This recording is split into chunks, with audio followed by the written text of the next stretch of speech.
What's up, gamers, and happy Halloween. The scariest thing in the world has to be having to wait for a product. I mean, what do you take me for? Someone with patience? No! I need my stupid Nintendo games now! So, to celebrate this spooky holiday, let's look at some games that just took forever to get out the door.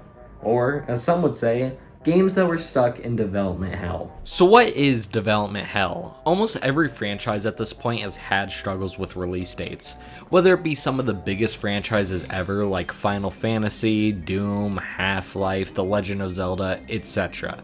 Or smaller but still popular series like Metroid, Mother, or Psychonauts. But to be honest, when you get into it, the definition is pretty loose. Of course you can just simplify it to game that took a while to release, but in my opinion, a lot more goes into it. You have things like early access releases, unannounced games, etc. But I'm getting ahead of myself here. This is partially why I want to discuss this topic in order to properly define what development hell actually means. And to, of course, just go over the notable examples of it within gaming. So, the hardest part is actually getting the games from development hell. Wait, you thought it was just a figure of speech? No. It is very real, mind you. Just above hell and below the underworld. Pretty shitty vacation spot, to be honest. Though thankfully, I already have a few games right here. Though not all of them. It'll be fine. We'll cross that bridge when we get there. Let's start simple. Doom 2016 is a great example of development hell. After Doom 3 in many fans' eyes shifted a bit too far away from what Doom originally was and into sort of a horror game, John Carmack, the lead developer at it at the time, stated that he hoped to have gameplay closer to Doom 2, with Doom 4 being announced to be in development within May of 2008.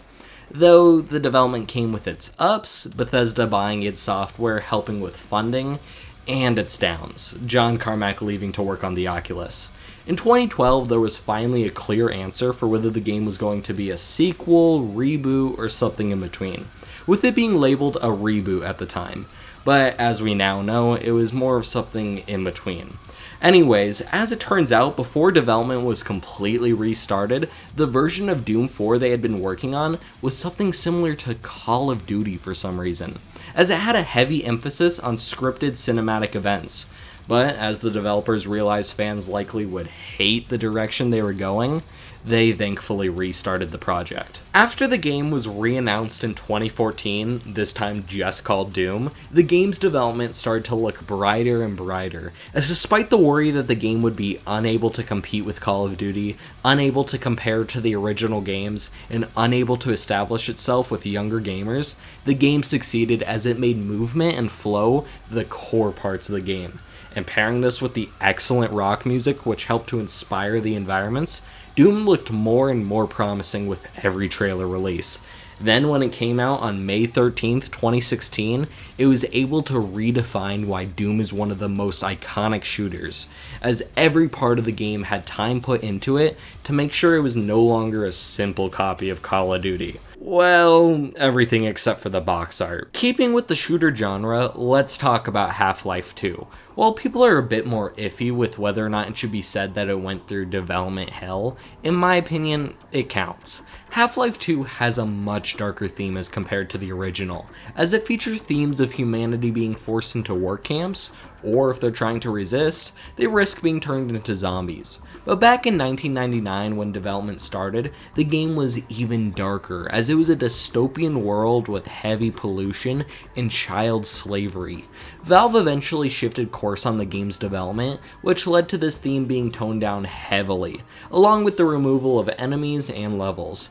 We now know all of this information due to a leak back in 2003, where a German programmer was able to uncover all of this and release a map pack of every level Valve made up to that point. Now look, Valve had announced a planned release for September that year, but they eventually delayed it a bit as that release was impossible to meet. So, fans got a little pissed. Then that before mentioned leak came out, and when fans saw that the game wasn't even close to being finished, they were more than angry. Thus, the development slowed heavily for a moment as Valve felt pretty discouraged amid the leaks and death threats, and after returning from a Christmas break, Valve staff crunched on the project hard, making around 3 hours of gameplay per month, which is insane when you consider the game takes around 10 hours to play and finish. But they held through, and Half-Life 2 came out to huge praise. Even today, the game is still being talked about as one of the best games of all time. Hell, you could draw a line of most shooters today and see the impact that Half-Life 2 had on their development. Now, would the game have been released sooner if they stuck with the original leaked concepts? Maybe. Would it still have had the same level of reception from fans and critics? Probably not. In my opinion, the wait was well worth it. The story for Half-Life doesn't end there though, as it received 2 expansions with episodes 1 and 2. Finishing episode 2, you'd be met with a cliffhanger, which of course implied a 3rd episode, and this was supported by multiple sources at the time. But episode 3 never released. While I plan to talk about unannounced games and games still in development hell a bit later, I felt this was a good time to bring up Half-Life 3. Anyways, as episode 3 continued to have no announcement as the years passed, it became more likely to be a whole new game, Half-Life 3. That must have been it. Plot twist, fucker, it wasn't. Half-Life 3 has become one of the most anticipated games of all time, and we have seen close to nothing around it. The only scrap of evidence that the game has been worked on is a few pieces of leaked concept art. Half-Life as a whole hasn't been completely dormant, as in 2020, we got a spin-off / prequel VR game, which helped to expand the story a bit while making the future of the series even more confusing. Of course, Valve states it plans to only use the Half-Life series if they think they can innovate the gaming industry, which, while great, it confidently classifies Half-Life 3 as in development hell. Valve just couldn't get enough of the development hell idea apparently, as if Half-Life wasn't enough, Team Fortress 2 also suffered. The original Team Fortress started as a Quake mod, but after the 2 creators, Robin Walker and John Cook, were hired by Valve, it got ported to the Gold Source engine as an expansion for Half-Life 1, labeled Team Fortress Classic. And TF2 also started development here as an expansion pack. As progress went on, Valve shifted styles to a more realistic portrayal, as shown at its announcement at E3 1999. This just seems so odd looking back at it, considering what we know TF2 as today. Imagine if it became something similar to Call of Duty, or if it would have been forgotten, much like Day of Defeat. After a few showcases and delays, Valve just went radio silent for 6 years. Many compared it to things like Duke Nukem Forever, labeling it as vaporware that would never be released, until it was brought back at E3 2006, with its iconic cartoon art style and more distinct gameplay. This was definitely for the best, as TF2 has been able to stand apart while cementing its legacy in first-person shooters forever. God, this is so boring. This holiday used to be scary. Yet no, every game that gets delayed just so happens to be good. No, let's look at some dog shit games. Cyberpunk 2077 has undoubtedly had one of the most iconic failed launches, with it being in a broken state all around. While the game has been able to turn around recently, that's not why we're talking about it. Announced originally in May of 2012, it was updated with a cinematic teaser in January of 2013, showing nothing but a proof of concept. Safe to say, it was announced way too early, as we didn't get another trailer until 2018. As we learned more and more information, Cyberpunk was looking very promising, and honestly, too good to be true. But the game just kept getting delayed. I mean, alright, that's perfectly fine. They just need time in the oven to ensure the best possible product for the fans. Sadly, of course, a running trend with the reaction from fans about delays, the devs got death threats. So, CD Projekt Red stuck with the December 10th, 2020 release, in fear of how fans would respond if it got delayed again. And let's just say there's a reason they didn't advertise gameplay that much. The game was broken, and I'm not just saying a few misplaced textures or frame drops, I mean fucking broken. People tore this game apart when it came out. PlayStation removed it from the store and offered refunds, which almost never happens. People with Xbox Ones and PS4s, I just feel bad for, because I want to be surprised if those consoles blew up when they booted up the game. It was a broken, buggy mess caused by overconfidence by executives in suits. That's all I want to say so far, as I feel like releasing games too early, overconfidence of companies, and Cyberpunk 2077 itself are all great topics for the future. CD Projekt Red eventually fixed the game, and after Edge Runners and the new expansion Phantom Liberty was released, the game/series is actually seen in high regard, though that doesn't replace the problems that were there. If Cyberpunk wasn't announced until that E3 2018 trailer, possibly none of this would have happened, as the fans wouldn't pressure the devs as much for a release. Speaking about being announced too early, Dead Island 2 was announced at E3 2014, with probably one of the most iconic game trailers, but in July of 2015, Deep Silver, the publisher, announced that the main developer, Jaeger, had been changed to an unnamed studio. Then it went to Sumo Digital, and finally to Dambuster Studios in August of 2019. Throughout this time, we kept getting reminded, hey guys, we're still working on this. But with nothing to show for it after 5 years, the game felt like vaporware. On top of all that as well, zombie media just died off, and it wasn't for another year or two that people would start to become more open to it again. But after a delay, Dead Island 2 released on April 21st, 2023, to a mediocre response. Which made sense, to be honest. The game was never going to live up to 9 years of hype. And that's the problem with these games. They rarely live up to the hype. Dead Island 2 was just fucked, and while it was nice that it ended up finally coming out, I wouldn't expect a third game. Bringing it back to a more positive outlook, we have some games that did live up to the hype. Starting with The Last Guardian, which was made by Team Ico and Fumito Ueda. It started development after Shadow of the Colossus wrapped up. While originally announced at E3 2009 and was targeted for a 2011 release, it ended up being moved to the PS4 and released in December of 2016. The main problem came down to a small team and technical limitations, which inspired the switch to the PS4. The amount of delays were brought on by Sony trying to have the most advanced and fancy looking game that they could market, which, while this might have helped the game to do better, this disconnect between Sony and the team led to many employees and Ueda himself jumping ship to form their own company, Gen Design, in 2011. This hampered development greatly until Ueda chose to forego starting something new and decided to assist The Last Guardian with more freedom. The delays were likely for the best, as the game did pretty well and was able to match fan expectations. I know, surprising. You would have expected at least a few death threats by now. Psychonauts 2, a game I've talked about before back when I wasn't on a permanent vacation, took 10 to 16 years to release, depending on when you consider development started. Because it was a while ago, I figured to talk about it again, though I'll still keep it short. Tim Schafer and Double Fine love Psychonauts despite its poor sales, and wanted another go at the series. They bought back the publishing rights for the franchise from Majesco Entertainment in 2011. They then re-released the original on multiple platforms, seeing a far greater range of success, as by that time it was a cult classic. From there, Double Fine started to pitch the idea of a sequel to multiple publishers, yet still nobody wanted to take that level of risk. But why live in the modern age if you aren't going to capitalize on it? Just crowdfund that thing, baby! Which is exactly what they did. And after Double Fine was bought by Microsoft around 2019, they got even more help. And when the game finally released on August 25th, 2021, it was amazing, and fans adored it. I truly can't understate how good it is, as it was easily my personal game of the year for 2021 and one of my favorite platformers of all time. I highly recommend the game. Mother 3 was originally made for the Game Boy Advance and never released outside of Japan to this day.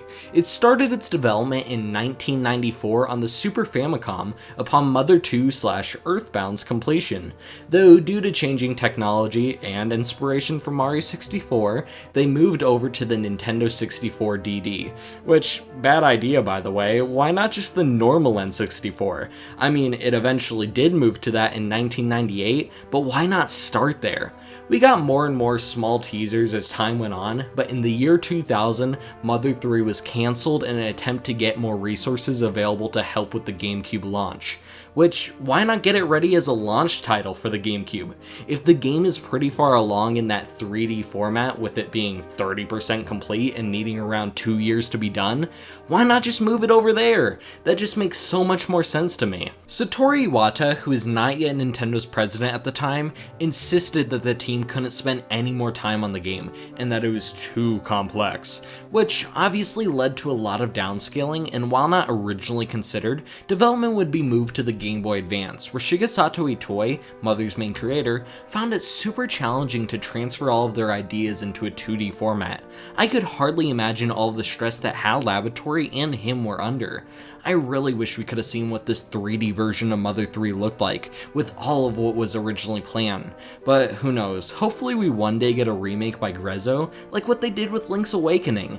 Anyways, back to what happened. HAL Laboratory was able to get help from Brownie Brown, a Nintendo subsidiary, who, with direction in order to not change the story, were able to convert Mother 3 to the Game Boy Advance, which was obviously not without its hardships. But after 12 years, multiple console transfers, and one weird phase with the N64DD, Mother 3 released on April 20th, 2006, where to this day, people beg Nintendo to localize it, which just shows how much of a classic it is. I ended up robbing some old guy in weird robes and a fancy hat.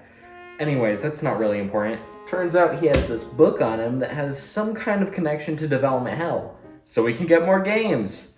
Anyways, let me just look. Oh, here it is. Alakazam! That actually worked? Breath of the Wild is one of those games where everybody loves to talk about how long it took to come out, yet for some reason never classify it as having been through development hell. I mean, it survived the Wii U, give it at least a little credit. Breath of the Wild started in 2011 with the goal of rethinking how a Zelda game works. They went through a ton of concepts like motorcycles, aliens, eldritch horror, etc. But they eventually decided on keeping the game grounded while expanding the series with non-linear gameplay, which was backed up at E3 2014, where series producer Eiji Aonuma said he planned on reshaping the way dungeons and puzzles are played. Around that time, we also got some of our first teasers, which looked amazing, sporting a clean, cel-shaded art style. It looked like a blend of the Wind Waker and Skyward Sword, which in my opinion is the best style for the series, as it's able to be goofy while keeping that seriousness if needed. The game of course grew and grew as they just kept adding ideas for locations, enemies, quests, and the new physics engine. Along with that, in an open world setting, it led to a lot more chances to expand the game, without being limited to that old 8 dungeon format. But that caused development to take a lot longer than expected, and updates about Breath of the Wild started to slow down. I mean, it makes sense, as during the Wii U era, Nintendo was going through a heavy rough patch. It wasn't until E3 2016 where we finally got the game's name, instead of calling it Zelda Wii U for the rest of time. Anyways, in October of 2016, when the Switch was revealed, the game had a chance for a better life on a better console, as it was going to be a launch title for the new system.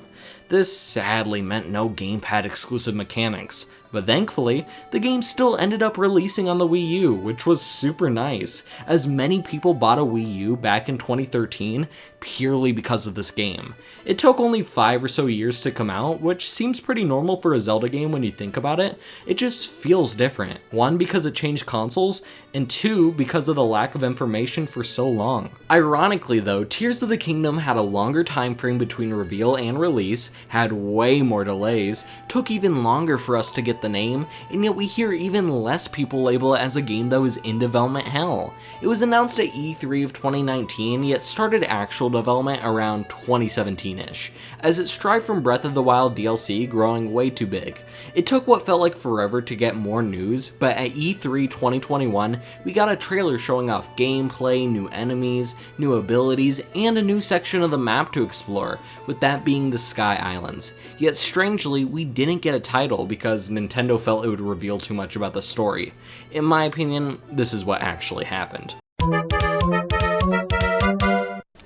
The trailer releases in 2 hours, and you guys still haven't thought of anything? You're rejecting all of our ideas, because they're all just Breath of the Wild with different 2s. This one just straight up says Connect Adventures.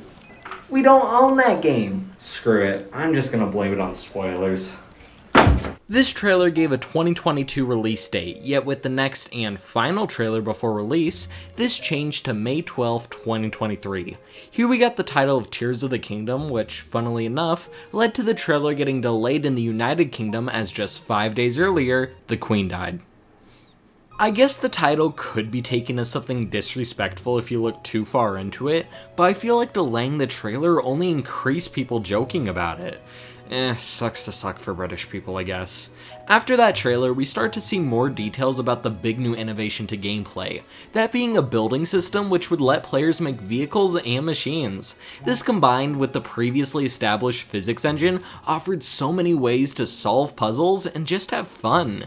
Tears of the Kingdom was met with heavy praise, which it truly deserves, with the way it was able to innovate so much on what was already the most innovative Zelda game. While it sucks the game got delayed so much, it was easily worth it as it helped continue to show that the Switch still has life 6 years later. Metroid Dread is another game I've talked about in the past, so again, I'll try to keep this short while still talking about it. But I definitely went into way more depth back then when I talked about the game, in case you're interested. Anyways, it was in development for around 15 years, with it being one of the most speculated Nintendo games of all time.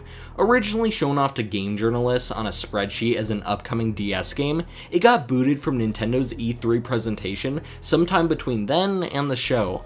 The game still got leaked as Game Informer forgot to remove the game from their list of upcoming titles, which started the speculation. Yoshio Sakamoto, Dread's director, felt the DS was too weak in order to capture his vision. From here, a cycle of being cancelled, uncancelled, and then cancelled all over again began, leading to growing hype, which wasn't helped by Metroid Prime 3 coincidentally mentioning Project Dread nearing the final stages of completion. Dread took a while to be revived, until Mercury Steam came into the picture.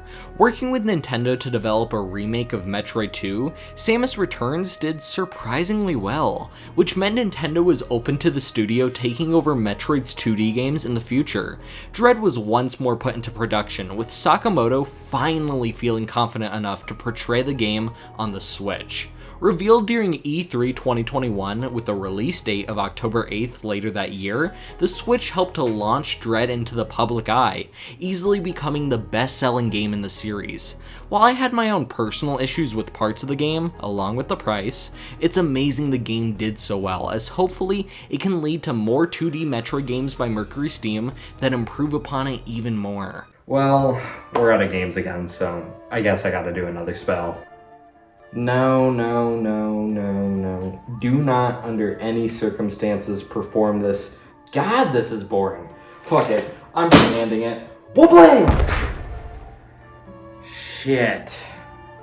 I mean, while we're here, there is still quite a few games in development hell that we could check out. Oh. Not just a few. Since we were just talking about Dread, Metroid Prime 4 is another in the series, yet this one is currently still in development hell, with the only thing we have to show for it even existing being this video announcing it being in development, and the announcement of the game restarting development.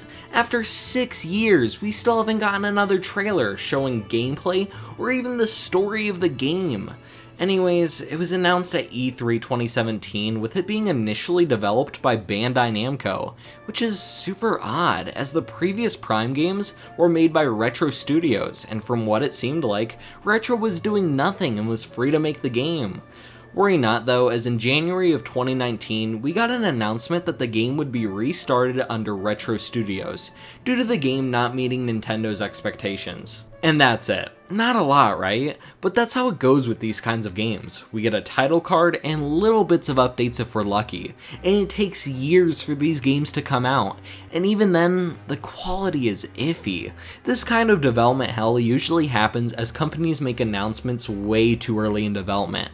I label these as title trailers. I know, so creative. We already talked about games that have surpassed this, like Dead Island 2 and Cyberpunk 2077, but let's take a look at the ones still in the midst of it. The Elder Scrolls 6 is probably the most notable of these title trailers. After the massive success that was Skyrim, it made sense for there to be more games in the future, but not immediately, of course. They want to take some time off of that series, so we got Fallout 4 first. And then we got ports. And a few more ports, Fallout 76, and a few more ports. I mean, where's the Elder Scrolls 6, Bethesda? Well, during that time, in order to basically shut up fans, we got the title trailer, and it is a whole lot of nothing. They made it to announce it was in pre-production, not even production. So they announced the game way too early, which ended up having the opposite effect of what was intended, as now fans keep asking for a new trailer showing something, anything. I mean, it's been 5 years. Now, realistically, it makes sense why there isn't a new trailer, as they wanted everyone focused on Starfield, but they should not have made the title trailer to begin with. It just feels like a slap in the face to fans. Keeping it up with Xbox, Fable was a pretty big series for Xbox back in the 360 era, but the series went on hiatus after the cancellation of Fable Legends, a multiplayer spin-off, and the resulting closure of Lionhead Studios. Fable 4 was announced in 2020 and is going to be developed by Playground Games, aka the Forza Horizon guys, which I'm a bit skeptical about, as I worry having a studio that has only made racing games tackle an RPG will be way too big of a leap to handle. Recently though, in June of 2023, we got another cinematic trailer helping to show off some of the story and what the game might look like, though as there wasn't any gameplay shown and no estimated release date, it's safe to say the game won't come out for another 2 or more years. Beyond Good and Evil 2 has a bit more substance. Thankfully. Originally intended as part of a trilogy, due to Beyond Good and Evil 1's poor commercial release in 2003, Ubisoft held off on investing in a sequel. But of course, rumors and leaked trailers would make the game's status unclear, though in 2018 we got a cinematic trailer to show off the story and to build hype. Things were finally going good. We even got a few of those promo videos showing off game mechanics, yet then, out of nowhere, development seemed to have halted as we didn't hear anything else.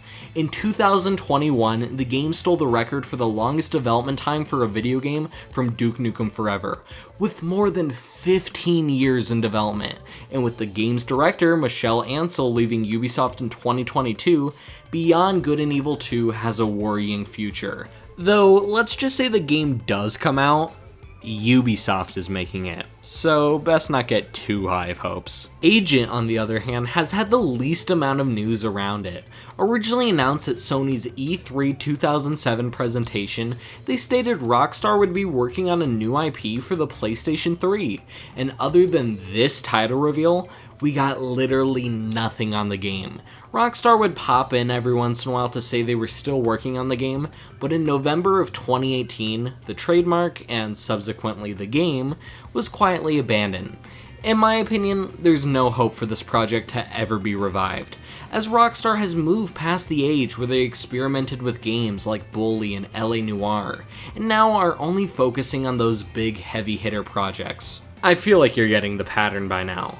The game gets shown off with a nothing trailer, really just to be used as reaction bait. Hey guys, today I'm gonna be reacting to a game company showcase.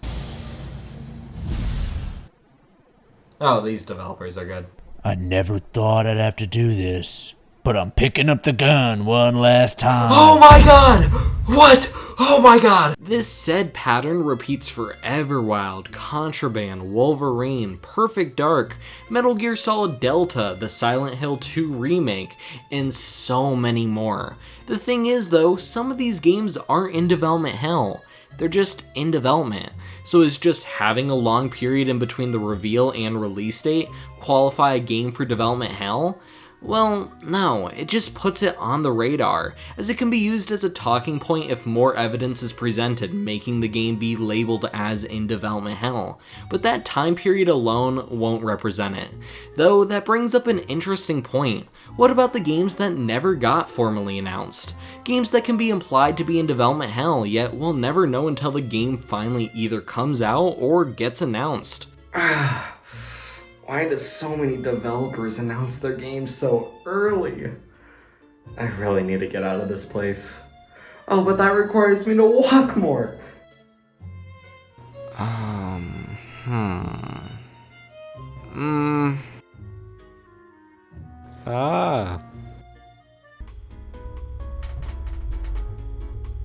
Unannounced games are a bit of a gray area when it comes to development hell. I touched on it way earlier when I talked about Half-Life 3, and while, of course, examples where the game has been confirmed to be in development at some point or another are a lot easier to point out, a lot of games can only be assumed to be in development.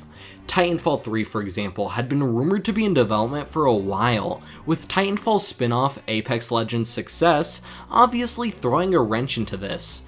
Though recently, in February of 2023, it was confirmed that a game titled Titanfall Legends had been cancelled, with the game combining gameplay, story, and settings from Titanfall 2 and Apex. But with this technical third game in the series being cancelled, can we label Titanfall 3 as in development hell? We can assume there were more attempts to make a third game past just this, yet with not a lot of concrete proof, where does the game fall? This idea spreads further into fan-favorite games that people beg for sequels, like Sonic Adventure 3, Bully 2, Bloodborne 2, Banjo 3, etc.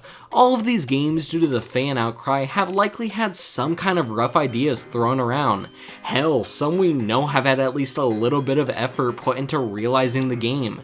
Yet with that little bit of info we know, or the absolute lack of info on the other games, can we say the game is in development hell just because it's highly requested?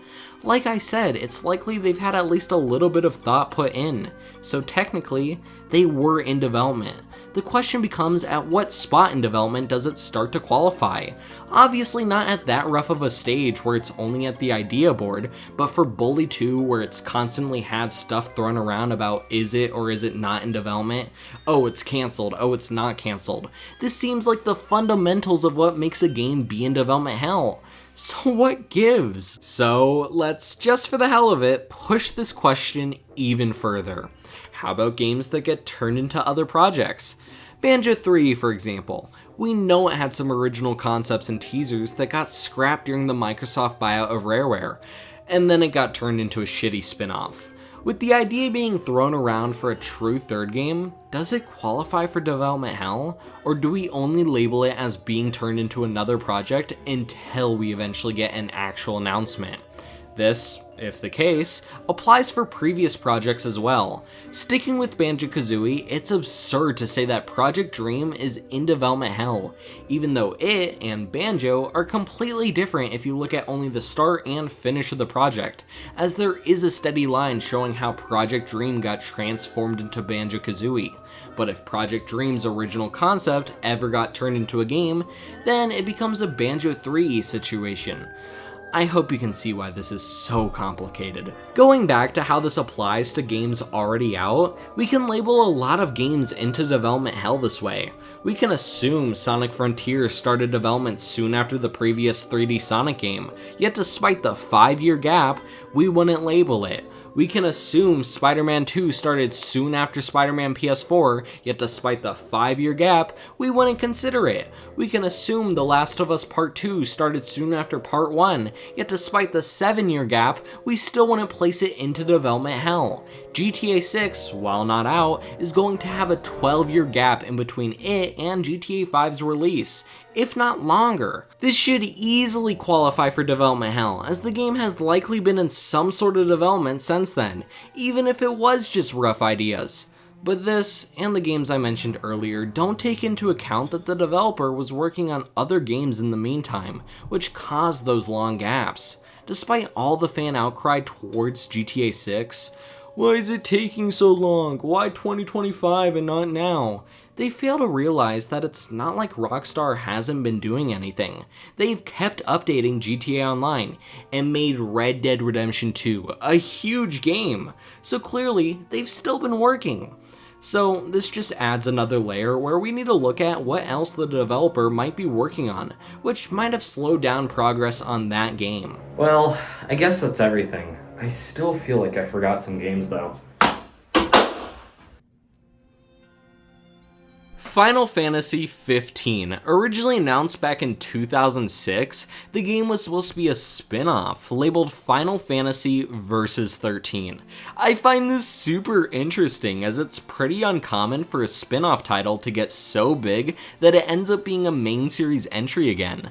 I mean, you have spin-offs becoming their own entire series like with Yoshi, Persona, Counter-Strike, just to name a few, but you barely ever see a spin-off loop back around into being a main series title. Though, as the project evolved, it became less and less connected to Final Fantasy 13, so they decided to cut almost all of its connections. But for some reason, they're still both under the same Fabula Nova Crystallis Final Fantasy subseries. Now, this might make sense to a fan of the series, but to me, someone who doesn't fuck with RPGs all that often, it's super confusing. Small side tangent aside, initially it was going to be an exclusive for the PlayStation 3. Sony and Square Enix have had this weird off and on again relationship through the years with exclusivity, but at the time, this was pretty standard. Through the development, the team, also behind Kingdom Hearts, wanted to make a darker entry into the series, and by 2007, we started to see that shift into a main series game I mentioned earlier due to the scale of the project, and by 2013, it was announced that it would be rebranded to Final Fantasy 15. But not only that, it would be released on the same day for both PlayStation and Xbox platforms, which, as I said earlier, Sony has been pretty protective over Final Fantasy. So while this wasn't unheard of, it still felt unnatural and like a big moment. Finally, the game, after 10 years in development, was released on November 29th, 2016, with it enjoying a pretty good life afterwards through DLC and other media, and the game, from what I've played, is actually pretty fun. I, of course, have my complaints, but overall, I'd say its long development was worth the wait. Sticking with Final Fantasy, let's shift to the remake of Final Fantasy VII. The original is the most iconic game in the series, so it seems obvious that it would eventually get remade or have some kind of sequel. Square Enix originally announced a remake of 7 for the PS2, yet ended up dropping the project as the dev team was already super busy with 13 and its sequels. Along with that, developing on new and unfamiliar hardware would have led to some stuff in the original being cut.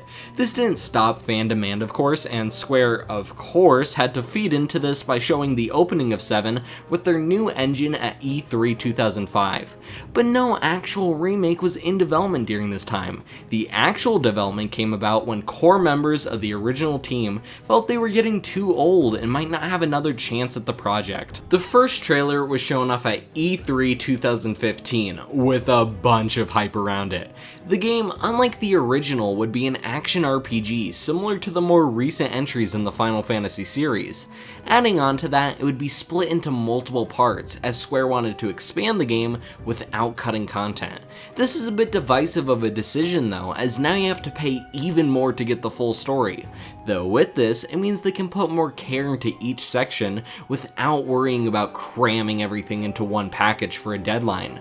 The first part of the remake released on April 10th, 2020, and while 5 years isn't a long time at all for an RPG, due to all of the fan buildup and speculation since even before that initial E3 2005 showcase, it makes the game seem like it had a lot longer time until release. The second part of the remake, Rebirth, is going to be released on February 29th, 2024. So, speculating a bit, the remake in its entirety will be done around 2027 to 2028, which even if you start it when the game was actually put into development, 2015, 13 years is an insane amount of time. Kingdom Hearts 3, which was made around the same time as the remake of 7 and directed by the same person, Tetsuya Nomura, could also be considered as having been stuck in development hell.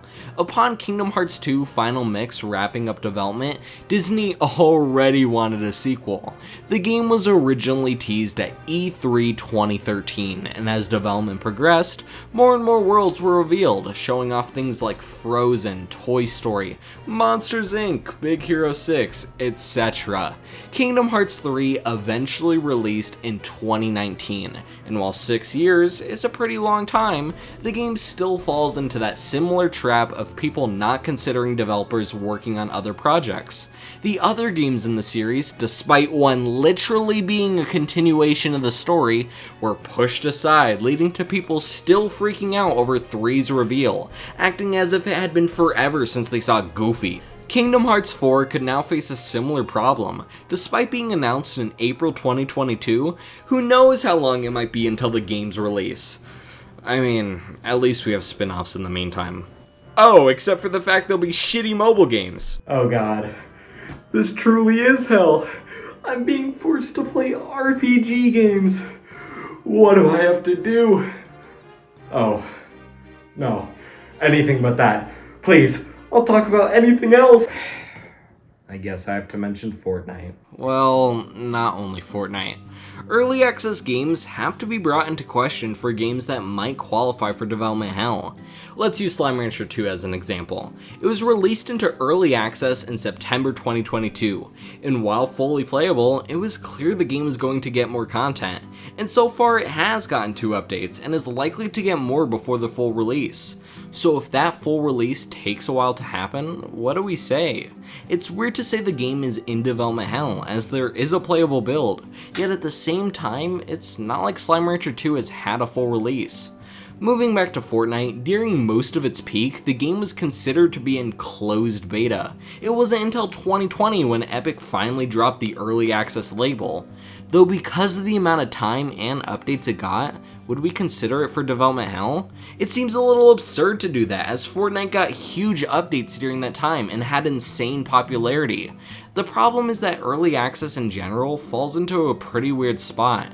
The game is in development, meaning this could lead to development hell, but you can play the game, which makes the development hell banner lack why it's important in the first place. But if early access were to count, what does that mean for games that get updates? Obviously, DLC isn't exempt from falling into development hell itself, and hell, individual updates could as well. But if a game comes out and gets constant updates, such as Minecraft, just to have an example, it would technically still be in development, right? While it's post-development, it still is in a form of development. And if this process goes on for long, does the game fall into development hell just because it inadvertently qualified for what might make an ordinary game be in development hell? It's weird to think about. You wouldn't claim Minecraft, Rocket League, Rainbow Six Siege, etc. are in development hell, yet if you describe them without stating they were released already, you might think twice about if they do fall under that banner. I also want to bring up how determining if a game is in development hell purely based off of the time it took in development is insanely weird. For example, an open world game is going to take a lot longer to make compared to, say, a 3D platformer. It doesn't make either game bad, there's just a difference in development time between the two genres. So now you have to consider what kind of game it is when labeling something as in development hell. Because of course it's weird for a shooter to take more than 3 years, but an open world RPG, not so much. While we're at it, we have to take a look at the developer. NetherRealm and Capcom both make fighting games, but the release timelines are very different. It doesn't mean Capcom has slowed down or Street Fighter 6 was stuck in development hell. It just means NetherRealm prefers making a game every 2 to 3 years, while Capcom prefers to make their game last longer with DLC before moving on to the next entry. Plus, think about the size of a dev team. Of course an indie studio is going to take a lot longer making a game compared to a AAA studio, even if both games are different sizes. So it's just a lot of different factors you might not think to consider at first. You know what? No. Development hell has gone too far, gotten too powerful, and spread to too many games. I'm ending this once and for all. And to do that, I just need to play and sacrifice one game. The one game that represents development hell. Duke Nukem Forever started as a pretty standard sequel, being announced in April of 1997 and expected to be done by Christmas the following year. But the 2D version of Duke Nukem Forever was cancelled in favor of a 3D game switching to the Quake 2 engine. If the first game copied Doom, have the sequel copy Quake. The first trailer was shown off at E3 1998, but was quickly useless as the game switched to the Unreal Engine to ensure the game wasn't outdated. E3 2001 debuted another trailer, which people were happy to see, yet with the game having only 18 people working on it, the project still had quite a ways to go. The biggest problem around Duke Nukem Forever is just the mindset around the development. 3D Realms, the developer, had no deadlines pushing them to actually work on the game, so they were free to restart as many times as they felt, or to work on anything, even if it would end up as just a tech demo and never be part of the finished game. This led to a lot of staff being disinterested in the project, as they saw no end in sight. So in 2006, when the game restarted development again, 7 to 10 employees left. By 2009, 3D Realms went out of business, as they were basically burning money at that point. During all of this time, the game kept switching engines in an attempt to stay ahead of every other game release.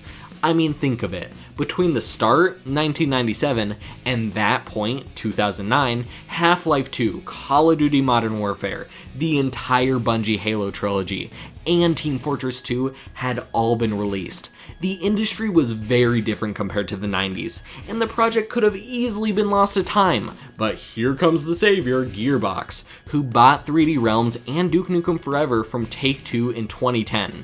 Why'd you do that? The game could have easily been abandoned and they revived Duke Nukem in 10 years. But no, you had to pump life back into this Frankenstein of a game.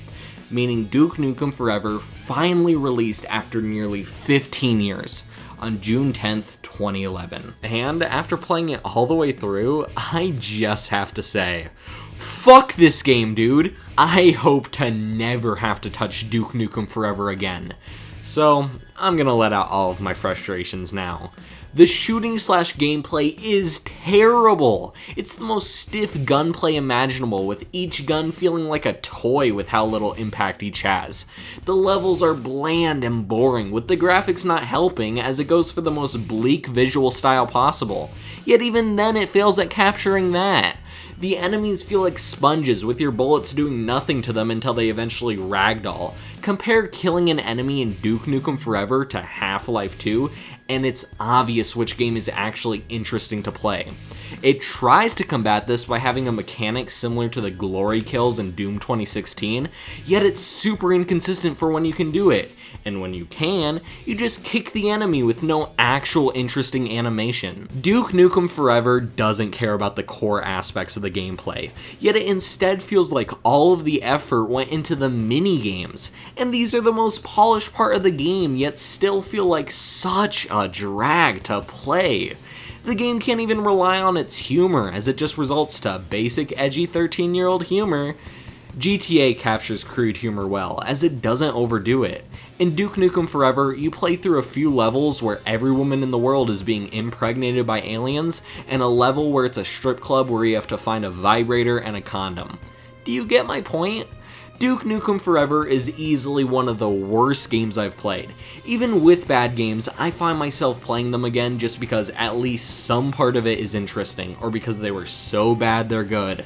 But with Duke Nukem Forever, it feels like a hassle even trying to return to finish that game. And when I did return, I wanted nothing more but to put it down and play literally anything else.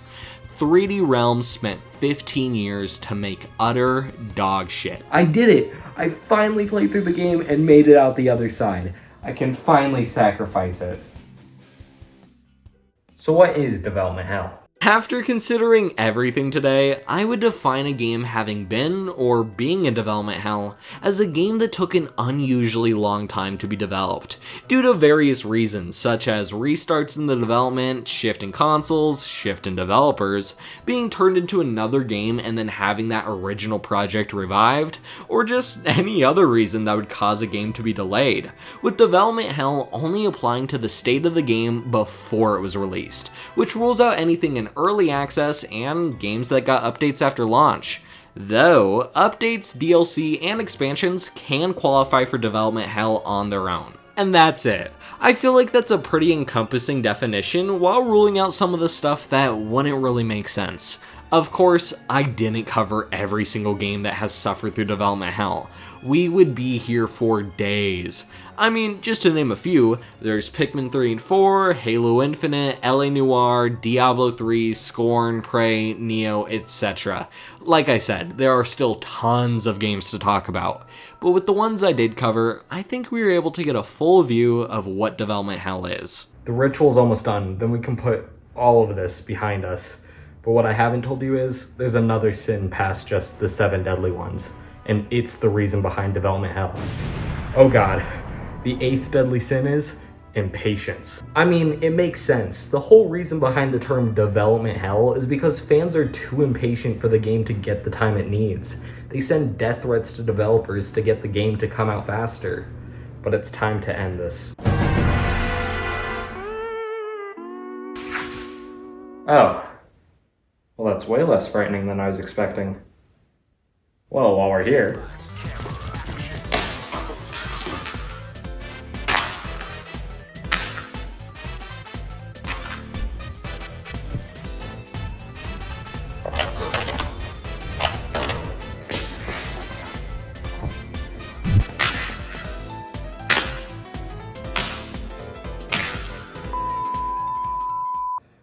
That was easy. 2 years in a row now, I've easily defeated some kind of demonic force on Halloween.